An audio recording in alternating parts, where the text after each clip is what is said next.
चतुर्थी राति रे स्त्री असुंदरी और कला बोली स्वामी घर तड़ीदेला।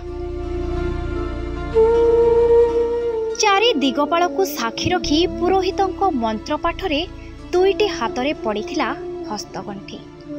बरकन्या उभय चारि दिगपाल को साक्षी रखी परस्पर जीवन साथी हेबा सह उभय उभयंक सुख दुखर साथी हेबा पई करिथांती शपथ। बास सेउठु आरंभ हुए नव दंपतिकर नुआ दुनिया। हेले नुआ दुनिया रे पाद थापु थापु निज स्त्री रो रंग और सुंदरता को देखी जीवन साथी एमिति पर करिदब किए बा जानिथिला। आ जीवन साथी हाथ छाड़ी देबा परे कई कई होई कांदिबा सह परिस्थिति को सुधारिबा को जाई एमिति घटना जे घटिबो जीवन साथी परिवार ठारू माड़ गाली खाई शेष आईन रो आश्रय नेबा को पड़िबो एकथा किए जानिथिला। हाँ दर्शक बंधु, यह कोनोसी चलचित्र किंबा यात्रार कहानी नुहे, यह हेउछि संपूर्ण सत्य घटना। घटनाटी घटिछि कुदानगरी थाना अंचल रे।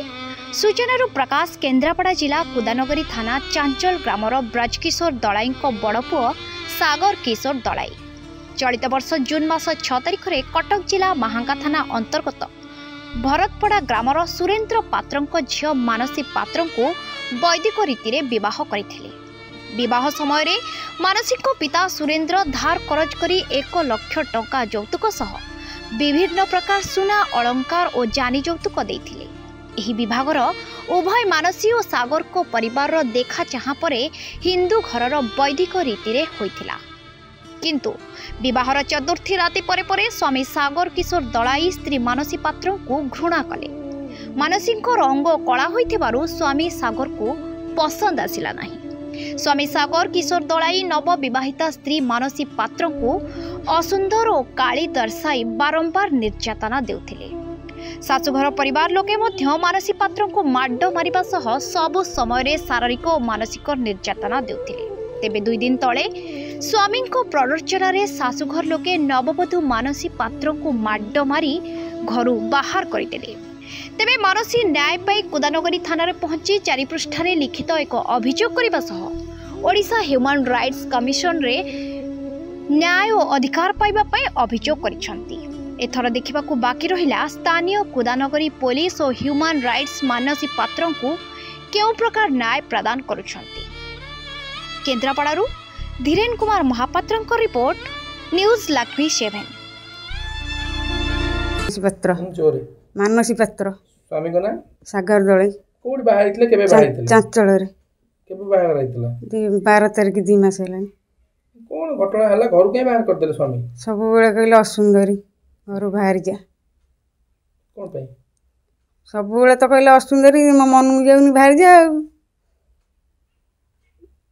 तापर कोन सब हला कोन निर्यातना दियंती बाडांती खाया दियंती नी उठ फटई देइथिले आखि भी फुटई देइथिले पिठी गोइठा माड़ सब केबेटु मारा मान कोन बा 8 दिन छाड़ी तो सब बाड़ैछनी। समी भी बाड़ैछि समी भी बाड़ैछि ठेंगारे ससुर भी ढेला फपाड़िछि आ पीढ़ा रे मुंड फटैया भी फटैछि।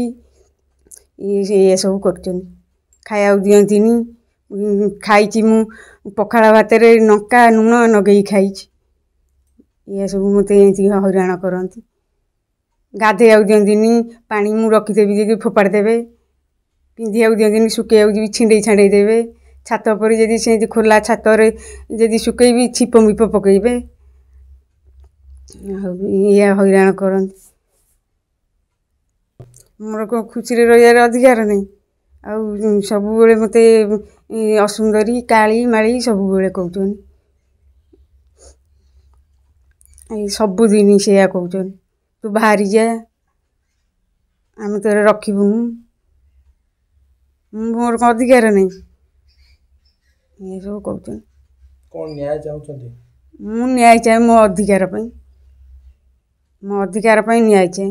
प्रशांत कुमार बेहरा घटना है जो महिला जन कोन हेबा कोन ये मोर साली हबो ना कोन तार मानसी पात्र कोन घटना ताको स्वामी कोन बाहर कर दे बड़ दुखर विषय है कि से झीर बाप नाही बाप न थाई समस्त मिसिके ता बाहर टेकाले किशोर दळे सागर किशोर दळे दिन पर वसुंधर कही कहले तू पागली वसुंधर तू कला देखा तेणुक तू ए जगार पलि जा तापर से मत खबर कले मुझे पहुँचली मत जा सीधा कहले तो झील को नहीं पलि जा मुझे कौन पाई ना ना आम रखबूनी से हूँ असुंदर देखा कला आम आम पुओं अलग ये देखू कौटे मुझे सेमती केमती हो अरेंज मैरेज हो समस्त सामने आपण गाँव लोक जाते निबंध बेले 30-35 लोक जाते बाघर भी 40 लोक तुम आसते से जगह झील देखा ना तुमको कला बेले से तुम मना करदेलानी घरे आसिक रखिकी 6 दिन 7-8 दिन पर तुम एक कथा कौच एटा केमती हम से जी जीव रही क्या पाखे रही नहीं कौन करूँ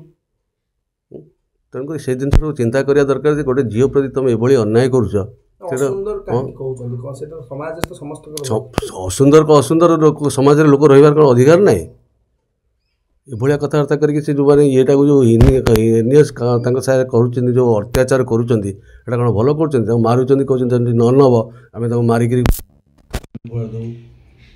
निहत सत्य कथा सामने कहुई सब कौन कहते डेली पहुँची मुझे जा पहुँची खबर नापी देखला बेलू बाड़े बाड़े बुड़ी किए करेंगे मारी थे कौन ना मत एमती असुंदर मु काली मु असुंदर तू घर बाहर जा ना ते बाड़ेबू ना मारिकी पकईदेबू बोले सेमती हेनी देख समस्त सामने बाहर नुचा छपारे होनी तुम से जहाँ करा करता आगुरी कर बाहर सरला झील को आम नहीं कौन करूँ तापर शुणा पाइली से झील कहला कि मत कहते तुम जी पैसा आनीचु से हेनी आउ 1,00,000 टଙ୍କା नहीं ताले आम विचार करूँ आ सी कौटू आणिकी देव बापा ना सागर किशोर दले सी कौनटा करे बापा एक्चुअल किसी कहलानी आम शुणा पाइलु कौटी बेंगलोर 60 किलोमीटर दूर को कंपनी से चाकरी करता आम ये सब खबर शुणला आम कुदारी थाना अभियोग कलु थाना वाले आश्वासन देले कि ठीक अच्छे आम तार स्टेप नबू